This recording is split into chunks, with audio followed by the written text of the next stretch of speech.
Accounting equation ये दो शब्द हैं।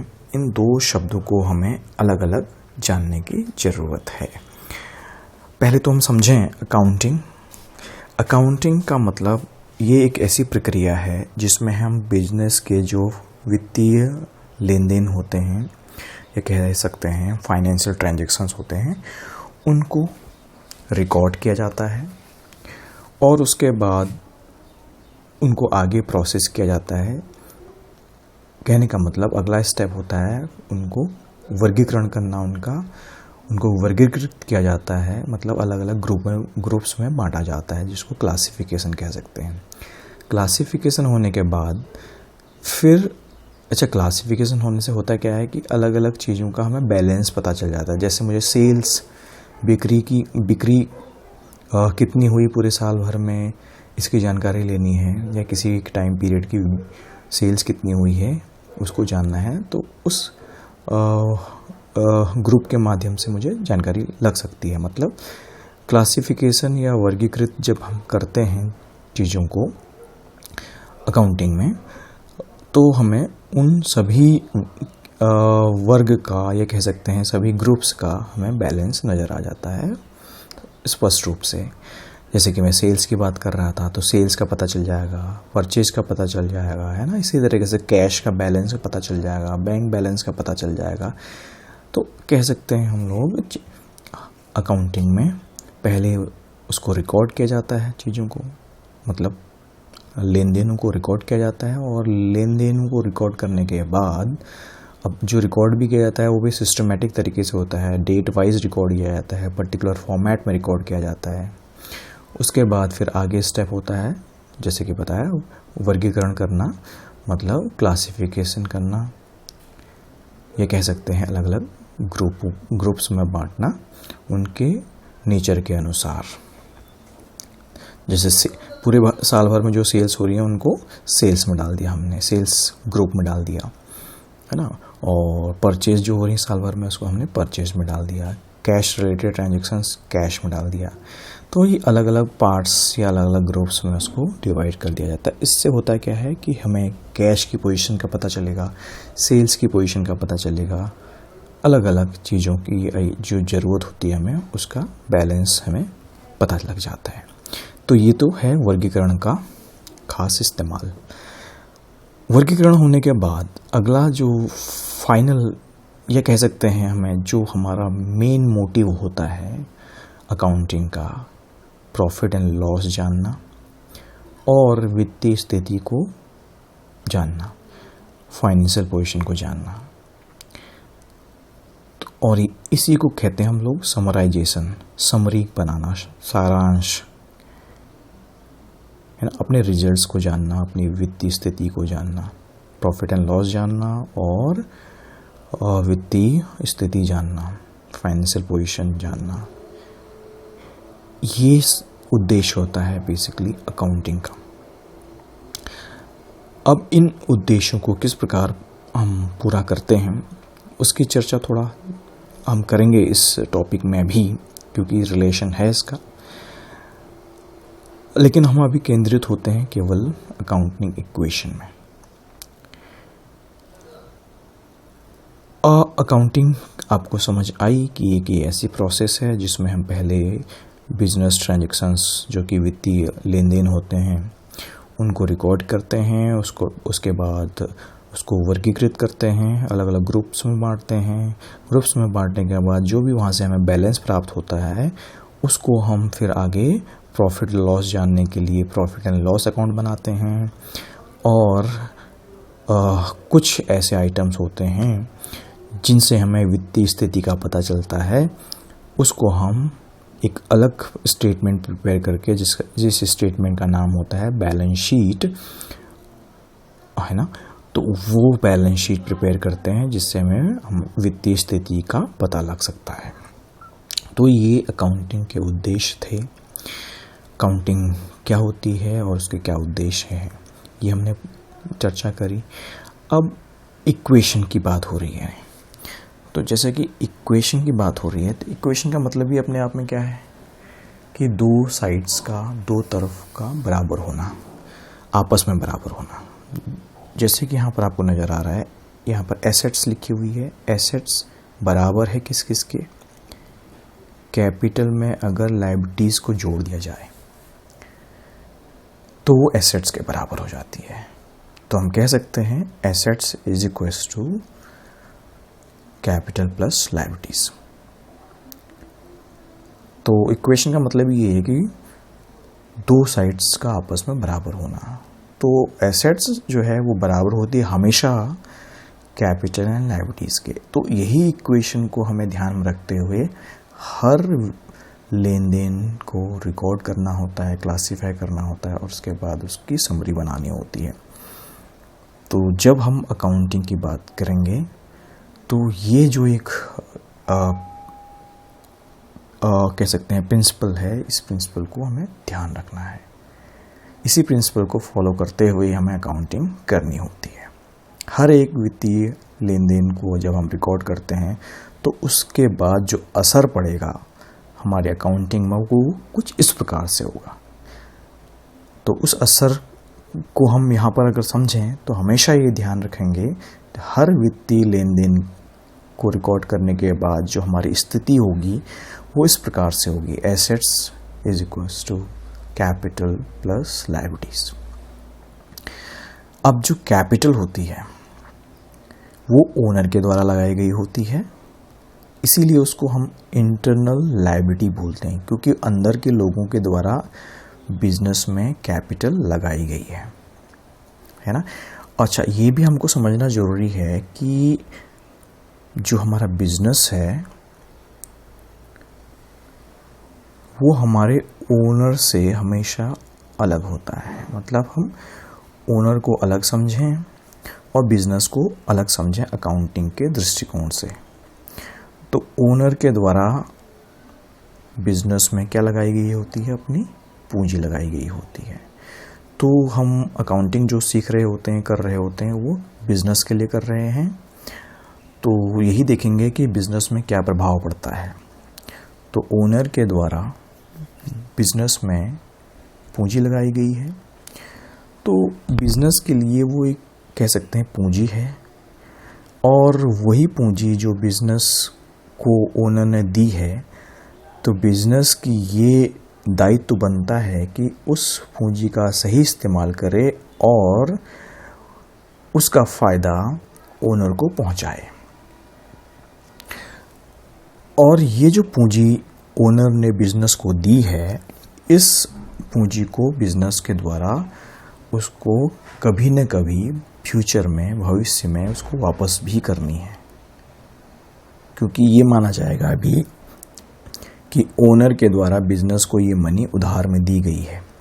अब बिजनेस का ये दायित्व है कि इसको भविष्य में वापस करे, वो चाहे बिजनेस बंद होते समय ही करे। क्या पता बिजनेस अगर बंद होता है, जब कभी भी बिजनेस बंद होगा तो बिजनेस के द्वारा इस कैपिटल को वापस किया जाएगा।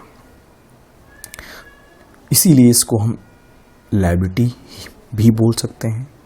और इंटरनल लायबिलिटी इसको इसलिए बोल रहे हैं क्योंकि ये अंदर के जो लोग हैं, बिजनेस के जो अंदर वाले लोग हैं, जो डिसीजन मेकिंग में इन्वॉल्व होते हैं, निर्णय लेने की क्षमता रखते हैं, जिनको राइट है निर्णय लेने का, उनके द्वारा ये कैपिटल लगाई गई होती है। तो इसका डायरेक्ट संबंध ओनर से होता है, इसलिए इसको कैपिटल को अलग से दिखाते हैं हम लोग। अदरवाइज है ये भी तो लायबिलिटी ही है, ये भी एक क्या है, हमारी बिजनेस के लिए दायित्व है। ठीक है।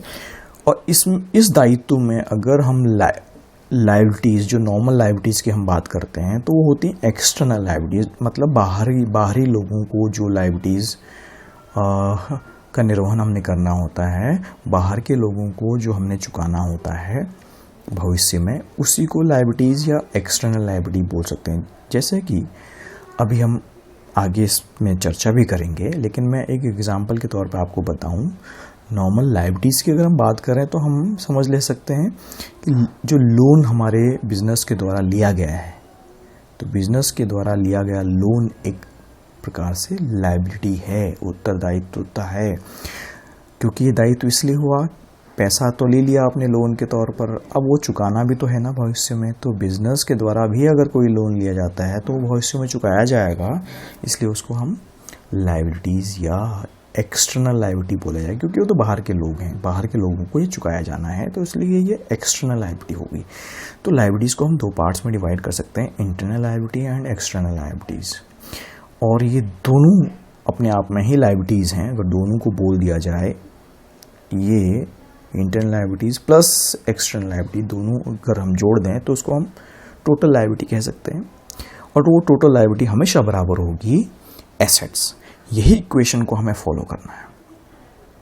लेकिन इस इक्वेशन को जानने के लिए हमें अच्छे से ये समझना होगा कि ये जो शब्द हैं यहाँ पर जो लिखे गए हैं, इन शब्दों को एक एक करके हम समझें। एसेट्स क्या होती है?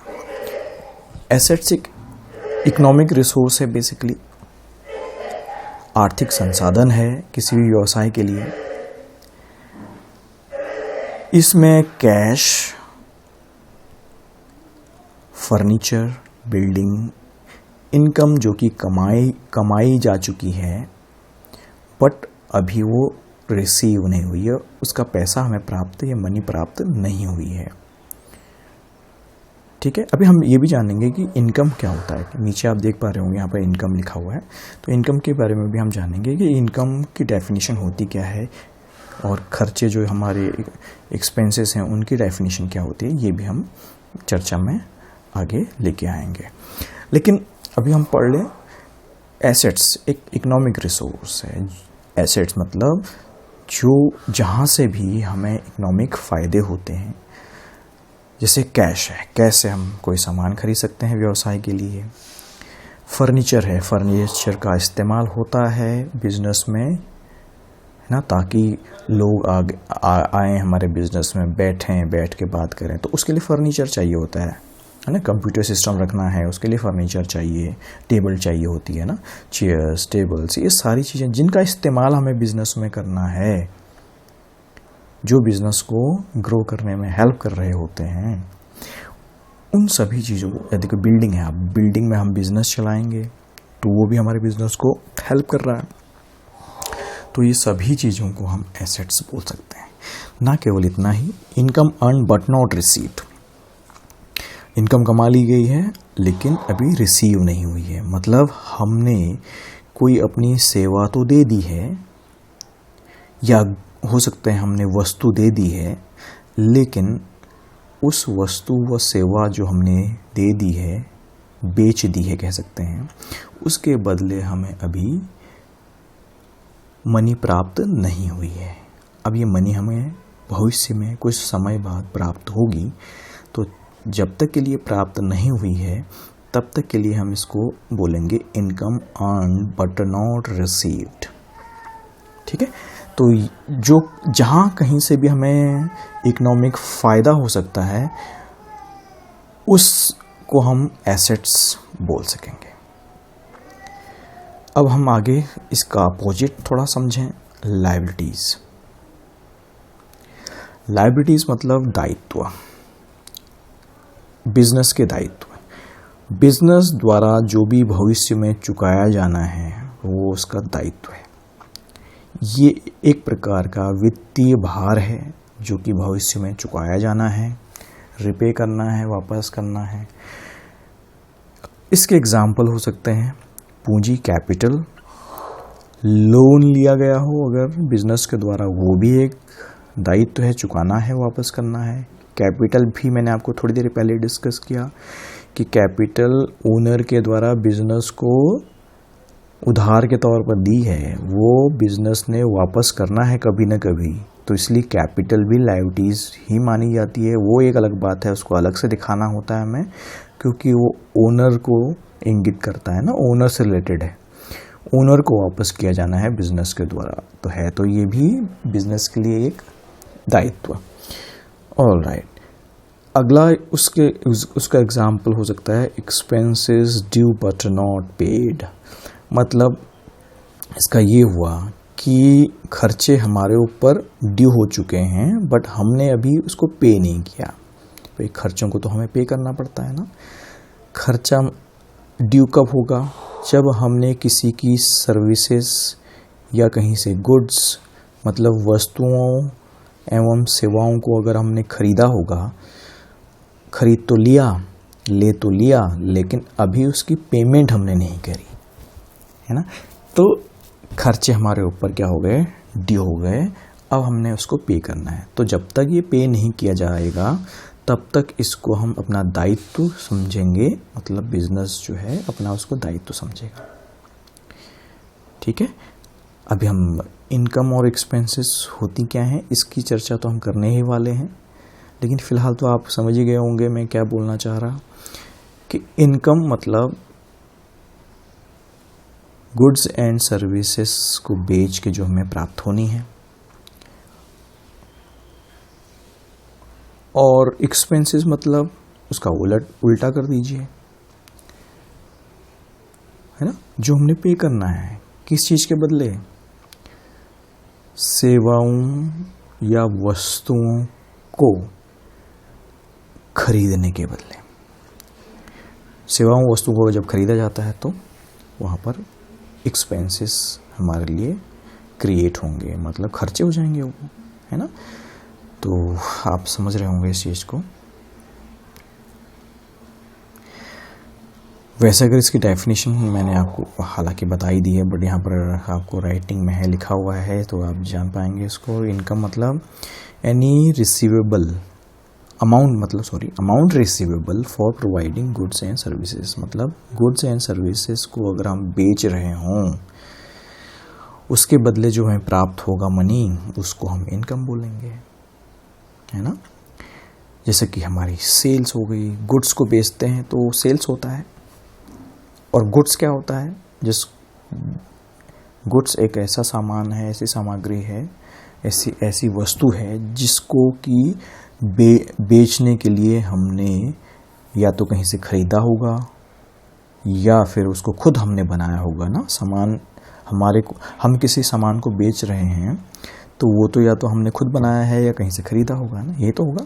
तो खरीदा हुआ हो या कहीं से खुद बनाया हुआ हो, उस सामान को इसीलिए खरीदा या बनाया गया है ताकि उसको हम बेच सकें। तो कोई भी वस्तु जो हम बेचने के उद्देश्य से खरीदते हैं या बनाते हैं तो उसको गुड्स बोलते हैं। थोड़ा ध्यान रहे आपको, है ना, ये शब्द बहुत इम्पोर्टेंट है और ये बार बार यूज़ होगा, गुड्स। तो सामान को जब हम बेचते हैं तो हमारी वो आय होती है, और कोई सर्विसेज भी हमने अगर बेची, अपनी कोई सेवा हमने दी, उसके बदले जो हमें अमाउंट पैसा मिलना होता है, मनी मिलनी होती है, उसको भी हम इनकम बोलेंगे। ठीक, इसका उलट में अगर देखें एक्सपेंसेस क्या होंगे फिर? जब हम यहाँ पर थोड़ा मिस्टेक से लिखा गया है, इसको मैं करेक्ट कर दूं। तो ये मिस्टेक थी यहाँ पर इस डेफिनेशन में एक्सपेंसेस की। अब देखिए एक्सपेंसेस कब क्रिएट होंगे? भाई खर्चे तो तब होंगे ना जब हम कोई चीज़ खरीद रहे होंगे। तो गुड्स एंड सर्विसेज अगर हम बाई करते हैं, है ना, तो any amount payable for buying goods and services, तो गुड्स एंड सर्विसेज को खरीदने के बदले जो हमने पे करना है, मतलब हमारे व्यवसाय या बिजनेस के द्वारा जो पे किया जाना है, उसी को हम खर्चा बोलेंगे, एक्सपेंसेस बोलेंगे। इसके एग्जाम्पल क्या हो सकते हैं? हमने गुड्स परचेज किए, है ना। गुड्स मैंने बता ही दिया आपको पहले क्या होता है। गुड्स ऐसा सामान, ऐसे सामग्री, ऐसी वस्तु जो कि बेचने के उद्देश्य से या तो कहीं से खरीदी गई होती है या हमने खुद बनाया होता है, और उसके लिए जो शब्द इस्तेमाल होगा यहाँ पर परचेज इस्तेमाल होगा। ठीक है, तो गुड्स जब खरीदी जाएगी उसको परचेज बोलेंगे, और गुड्स जब बेची जाएगी तो उसको हम सेल्स बोलेंगे। उसके अलावा रेंट हमने पे करना है, भाई कहीं किराया पे लिया हमने कोई बिल्डिंग, उसका रेंट पे करना है। कोई मशीनरी हमने मतलब कह सकते हैं किराए पे ली हुई है तो उसका रेंट हो सकता है ना। सैलरी हमने अपने यहाँ वर्कर्स या एम्प्लॉय को रखा हुआ है, उसके बदले हमने क्या पे करना है? हम उनकी सर्विसेज खरीद रहे हैं ना। हम किसी एम्प्लॉय को, कर्मचारी को अपने अंदर यहाँ काम करने के लिए रख रहे हैं, तो उसका मतलब हम उसकी सेवा खरीद रहे हैं, उसके द्वारा हमें सेवा दी जा रही है और सेवा के बदले हमें उनको सैलरी पे करनी है, तो ये भी खर्चा है। तो इसके उलट में देखिए, ऊपर जो इनकम लिया था हमने, इनकम जो कमीशन हुआ लिखा है ना हमने एग्जाम्पल के तौर पर, कमीशन हमें कब प्राप्त होगा? जब हम अपनी सेवाएं देंगे ना, कोई हमने सेवा दी होगी किसी को, तभी तो हमें वहाँ से कमीशन प्राप्त होगा। तो सेवाओं के बदले या गुड्स के बदले, है ना, अगर हमने सेवाएं दी हैं, गुड्स दी हैं किसी को, तो उसके बदले जो हमें प्राप्त होगा मनी, उसको हम इनकम बोलेंगे। और जब हम खरीद रहे होते हैं गुड्स एंड सर्विसेज किसी से, तो उसके बदले हमने एक्सपेंसेस हमें पे करने होते हैं, वो हमारा खर्चा है ना। तो इस प्रकार इसको हम समझ, तो हम ये कंक्लूजन में पहुंचेंगे कि ये पूरी अकाउंटिंग जो हमारी बेस्ड है वो इन 4 चीज़ों पे बेस्ड है। कहने का मतलब, जब भी कहीं हम लेन देनों को रिकॉर्ड करेंगे अकाउंटिंग में, जितने भी बिजनेस के जो लेन देन हैं उनको हमें अगर रिकॉर्ड करना है, तो हमें इन ग्रुप्स में ही उनको बांट के रिकॉर्ड करना है। कहने का मतलब, उन लेन देनों से फ़र्क जो पड़ेगा, इफ़ेक्ट जो आएगा, वो इन्हीं में आएगा।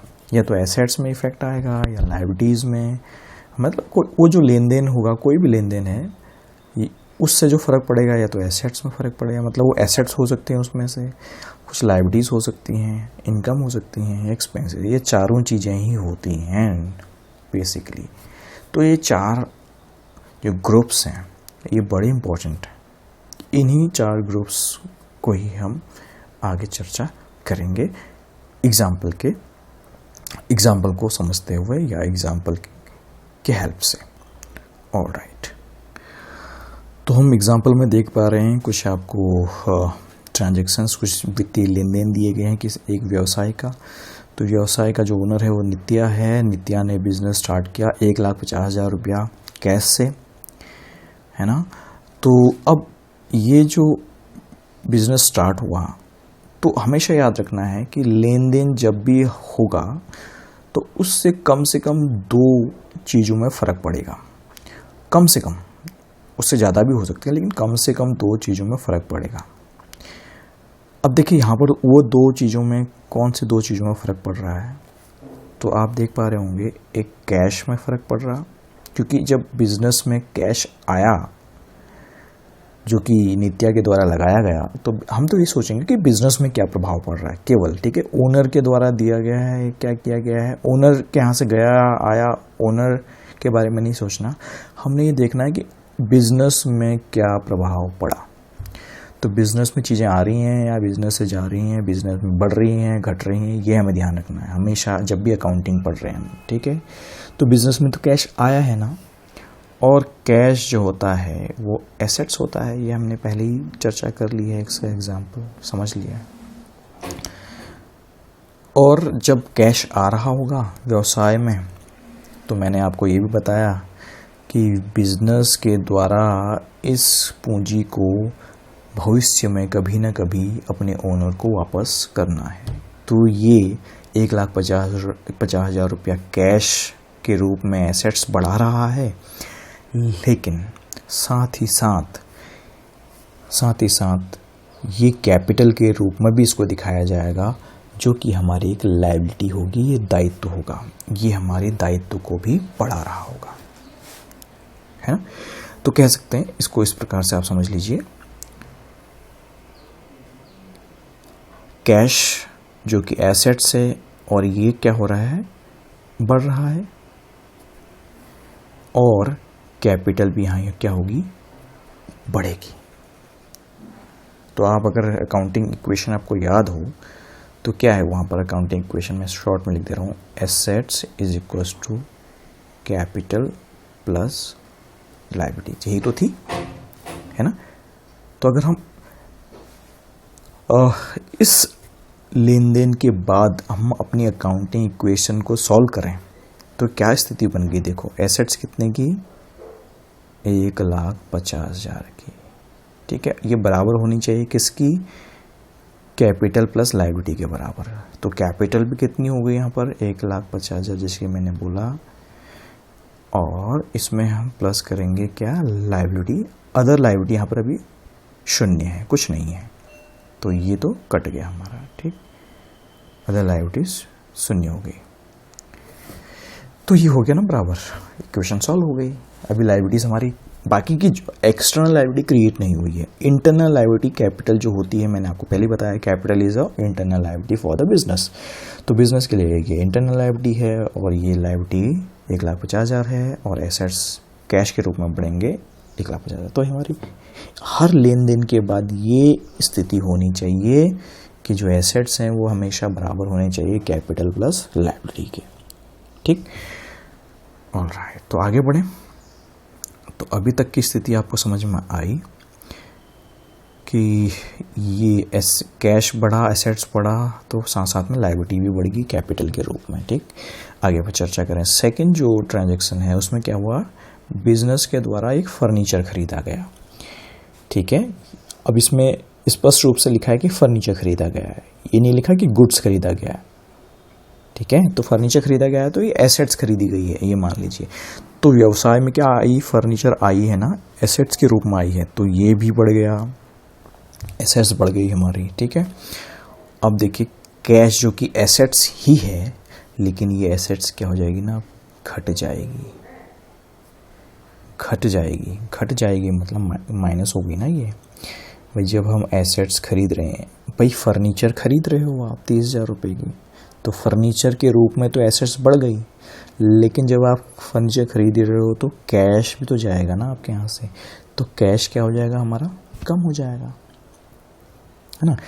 तो कैश में कमी आएगी तो हमारे एसेट्स में कमी आएगी, और एक एसेट्स बढ़ भी रही होगी फर्नीचर के रूप में, तो ये ध्यान रखना है आपने।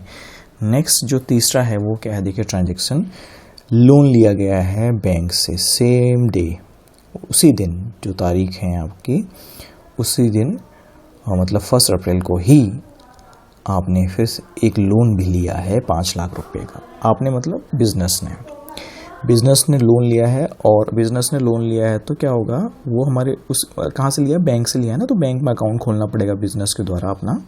तो बिजनेस के द्वारा जो बैंक अकाउंट खोला होगा, तो उसी बैंक में वो मतलब हमारे अकाउंट में आएगा ना पैसा। बैंक के द्वारा जो पैसा दिया जाएगा लोन के तौर पर, वो कहाँ आएगा, बैंक में। तो बैंक अकाउंट खुला होगा तो बैंक में आ जाएगा पैसा, तो ये भी पैसा हमारा ही हो गया ना, मतलब बिजनेस का ही हो गया। तो बिजनेस की क्या बढ़ गई, संपत्ति बढ़ गई, एसेट्स बढ़ गई। तो ये तो हो जाएगी एसेट्स बढ़ना, तो ये एसेट्स बढ़ गई बैंक के रूप में। और जैसे कि पता है ये अभी पैसा तो मिल गया, लेकिन ये चुकाना भी तो होगा बिजनेस के द्वारा, तो बिजनेस के द्वारा इसको चुकाया जाना है, तो साथ साथ में लायबिलिटी भी बढ़ गई, उत्तरदायित्व भी हमारा बढ़ गया, दायित्व भी बढ़ गया, व्यवसाय का एक दायित्व बढ़ गया, ठीक है। नेक्स्ट है फोर्थ, और जो कि 2 अप्रैल को हुआ है। अब देखो यहाँ पे क्या लिखा है, गुड्स खरीदे गए। गुड्स क्यों खरीदे गए होंगे, बेचने के उद्देश्य से। तो जो चीज़ें बेचने के उद्देश्य से खरीदी जाती हैं तो वो गुड्स कहलाती हैं, जैसे कि बार बार मैं कहते आया हूँ। और जब हम गुड्स खरीदते हैं तो उसके लिए शब्द इस्तेमाल होता है परचेज का, पहले ही चर्चा हो चुकी। और जो मैंने आपको बताया कि भाई जब गुड्स या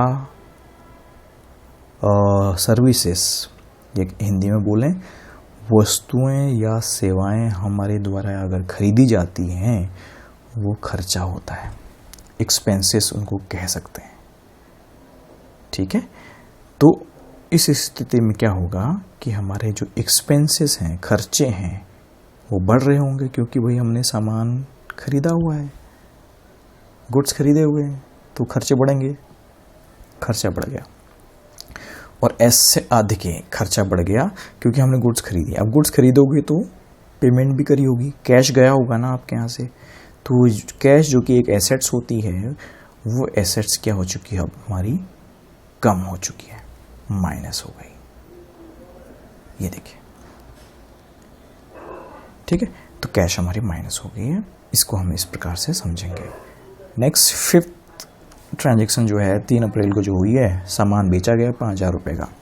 तो 5,000 रुपये का सामान जब बेचा जाएगा तो एसेट्स क्या होंगी हमारी, बढ़ेंगी ना, कैश आएगा। भाई सामान बेच रहे हो तो कैश आएगा ना, तो एसेट्स बढ़ जाएगी। लेकिन दूसरा शब्द जो इस्तेमाल होगा इसके लिए, क्या बेची आपने, गुड्स। गुड्स क्योंकि आपने खरीदी ही इस पर्पज से थी, गुड्स, ताकि उसको बेच सकें। तो गुड्स बेच रहे हो तो बेचने के लिए हम सेल्स का नाम इस्तेमाल करते हैं। और मैंने आपको पहले ही बताया कि गुड्स एंड सर्विसेज को बेच के हमें आय मिलती है, आय प्राप्त होती है। तो इसलिए ये क्या हुई, इनकम हो गई। और इनकम भी तो बढ़ रही है ना। इनकम क्यों बढ़ रही है, क्योंकि आपने सामान बेचा है, गुड्स बेचे हैं, तो इनकम बढ़ेगी। और वो किस रूप में आएगी हमारे पास, कैश के रूप में, एसेट्स के रूप में। तो एसेट्स भी हमारी बढ़ जाएगी ना, इस प्रकार से। ऑलराइट, ठीक। अब नेक्स्ट है सिक्स्थ में देखें, परचेज्ड स्टेशनरी। ये थोड़ा समझने वाला पॉइंट है। स्टेशनरी परचेज की गई है 1,000 रुपये की। तो स्टेशनरी मतलब जैसे कि पेन्स खरीद ली गई है, पेपर खरीद लिया गया होगा ऑफिस के इस्तेमाल के लिए ना, बिजनेस में ये कार्य होते तो ही। पेपर खरीद लिया, पेंसिल खरीद ली, पेन खरीद लिए, इस तरीके की चीज़ें, स्टेपलर खरीद लिया है ना, तो 1,000 रुपये का खर्चा इसमें हो गया। तो ये भी एक्सपेंसेस हैं, ये भी खर्चे हैं हमारे, ठीक है। अब ये गुड्स के तौर पे ही हैं, लेकिन इनको हम बेचने के उद्देश्य से नहीं खरीद रहे, हमको इस्तेमाल करना है ना ये तो। और ये छोटे मोटे खर्चे होते हैं तो उसको हम नॉर्मली अपने खर्चों में ही दिखाते हैं, ठीक है। तो कुछ ऐसी चीज़ें हो सकती हैं कि जो छोटी मोटी नेचर की हैं, मतलब छोटे खर्चे की हैं, उसको हम इस तरीके से अपने खर्चे के तौर पर दिखा सकते हैं। लेकिन ध्यान रहे उसको हम बेचने के उद्देश्य से ना खरीद रहे हों। स्टेशनरी जो खरीदते हैं हम लोग, बेचने के उद्देश्य नहीं होता है, उसको इस्तेमाल करने के उद्देश्य। हालांकि कुछ सामान ऐसा भी होता है, जैसे यहाँ पर हमने फर्नीचर खरीदा ऊपर, तो फर्नीचर भी बेचने के उद्देश्य नहीं खरीदा, लेकिन किस उद्देश्य से खरीदा है, इस्तेमाल करने के उद्देश्य से। और ये इस्तेमाल करने के उद्देश्य से तो खरीदा है, लेकिन लंबे समय के लिए इस्तेमाल करने के लिए खरीदा हुआ है, ठीक है। लेकिन स्टेशनरी जो है, ये भी सामान खरीद रहे हो आप। अंतर क्या है, ऊपर फर्नीचर खरीदने में और ये स्टेशनरी खरीदने में अंतर क्या है। एक अंतर तो ये कि फर्नीचर जो है लंबे समय के लिए खरीदा जाता है ना। और स्टेशनरी क्या है, कंज्यूमेबल आइटम है, जल्दी वो खर्च कर लिया जाएगा, फिर लेके आएंगे आप।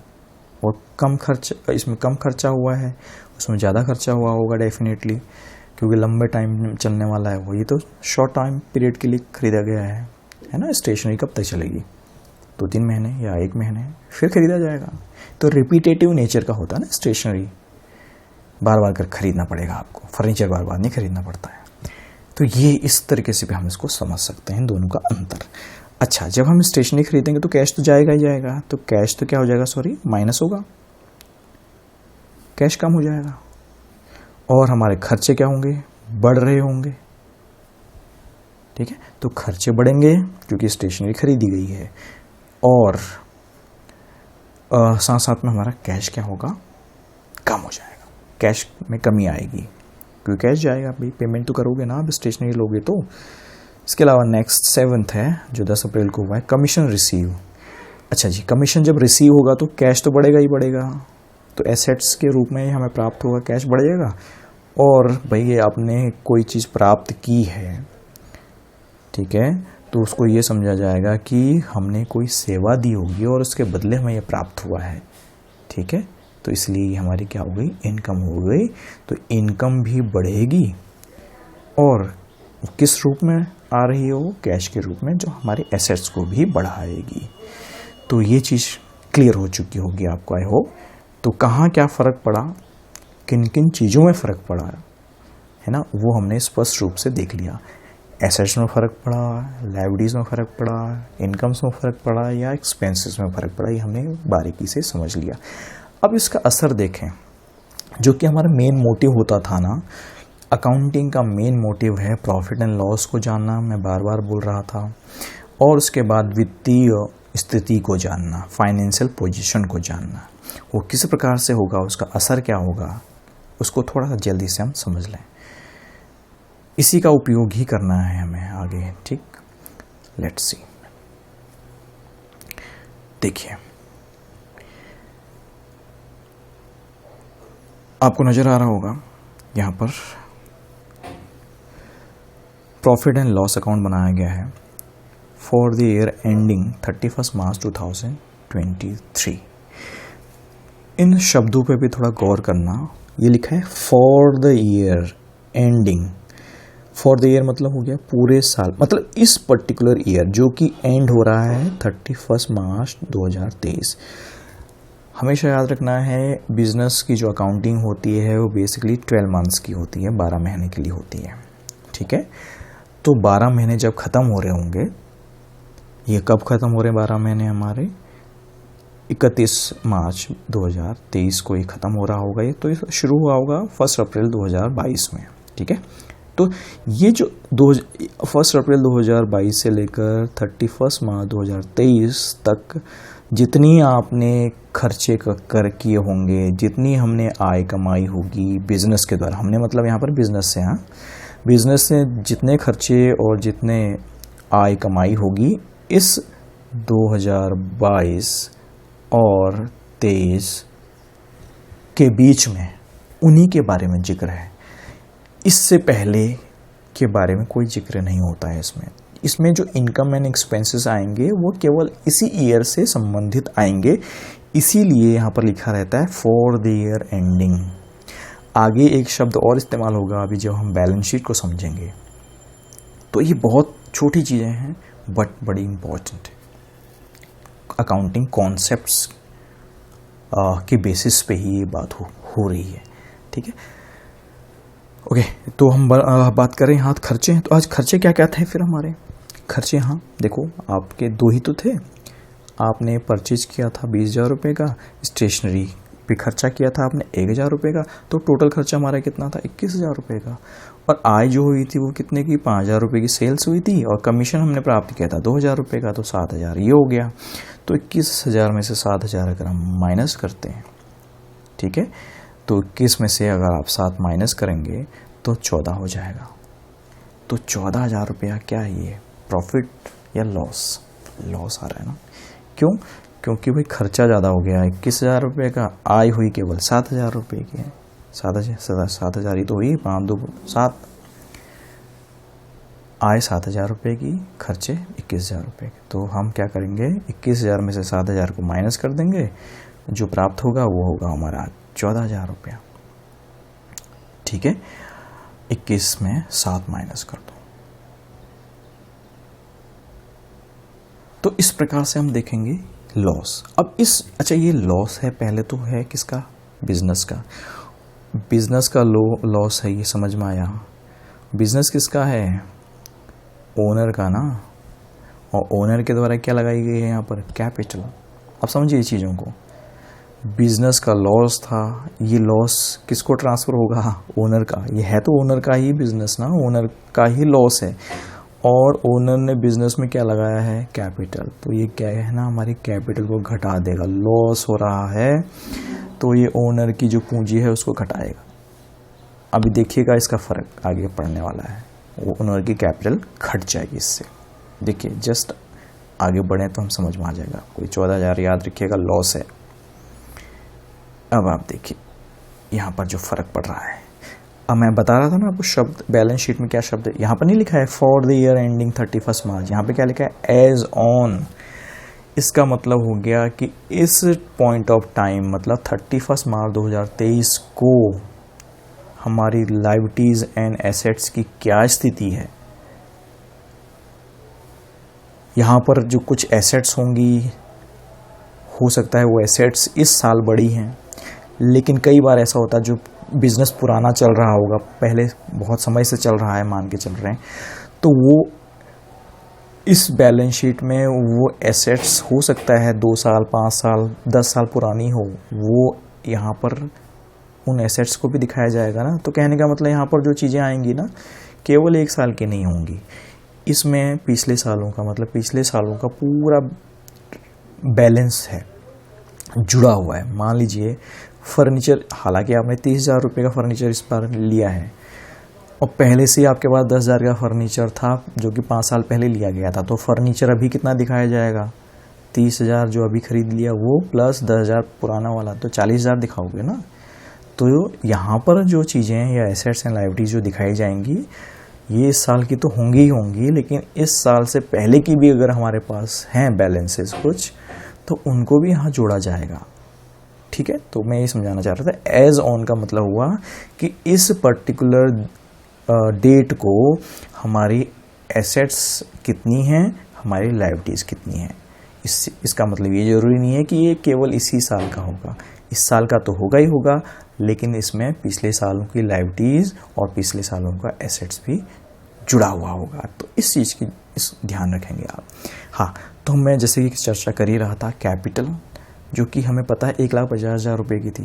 भली भांति हम जानते हैं जब शुरुआत में कैपिटल लगाई गई थी 1,50,000, लॉस हो गया कंपनी बिजनेस को, तो क्या होगा? लॉस का असर क्या पड़ेगा? ओनर की कैपिटल में तो फ़र्क पड़ेगा। ओनर की कैपिटल कम कर दीजिएगा, तो 1,36,000 रुपये कैपिटल इसकी रह गई है। लायबिलिटी साइड में और लोन था, हमें पता है, क्योंकि बैंक लोन लिया गया था बिजनेस के द्वारा 5 लाख रुपए का। तो इस साइड का हम टोटल अगर देखते हैं तो ये हो गया 6,36,000 रुपया। अब हम समझें एसेट साइड में क्या था। एसेट साइड में देखिए कैश था पहले कैपिटल के रूप में जो 1,50,000 हमें प्राप्त हुआ। फिर उसमें से 30,000 रुपये का हमने फर्नीचर खरीद लिया था, तो 30,000 रुपये से ये कैश कम हो गया। उसके बाद फिर 20,000 से हमने गुड्स खरीदी थी, उससे भी कैश कम हो गया था। लेकिन 5,000 रुपये से कैश बढ़ा था क्योंकि हमने सेल्स की थी, पैसा आया था, और 1,000 रुपये का हमने खर्चा किया था स्टेशनरी पे, तो उससे हमारा कैश कम हो जाएगा। इसके अलावा हमें कमीशन प्राप्त हुआ 2,000 रुपया, तो ये भी हमारा कैश बढ़ाएगा। तो इस प्रकार से कुल मिला के हमारे पास जो कैश की स्थिति है वो इस प्रकार से है 1,06,000 रुपये की। ठीक है, अब हम आगे, अच्छा, तो कैश ये एसेट्स था, इस प्रकार लिख दिया गया। इसका बैलेंस ये है 1,06,000। फर्नीचर कितने का है हमारे पास? 30,000 रुपये का ही है अभी।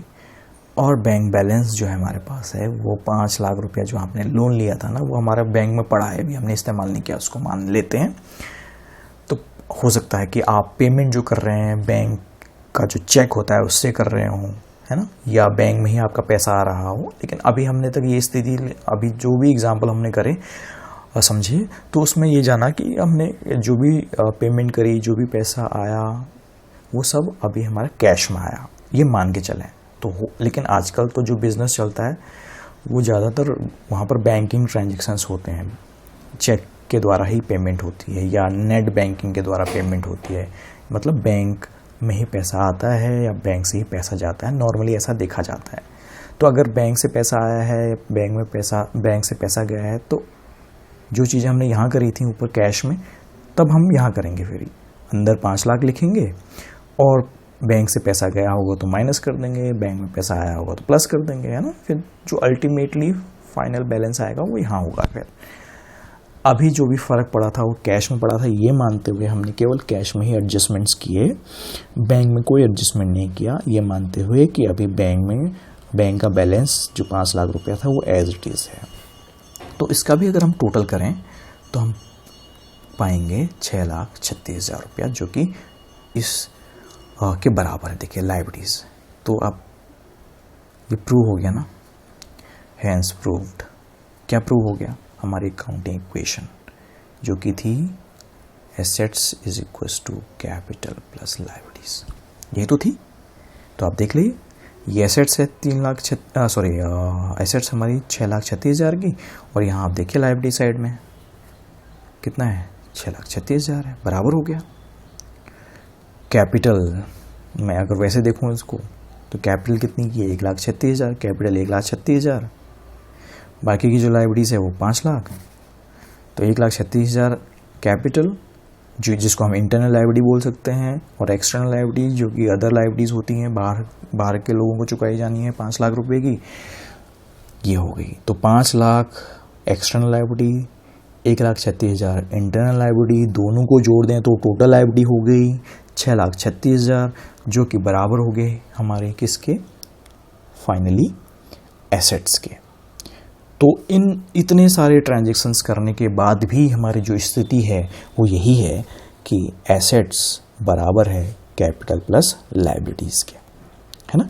तो इससे हम समझ पा रहे हैं या प्रूव हो गया कि जो हमारी अकाउंटिंग इक्वेशन है वो इस प्रकार से ही हमेशा रहनी चाहिए, ठीक है।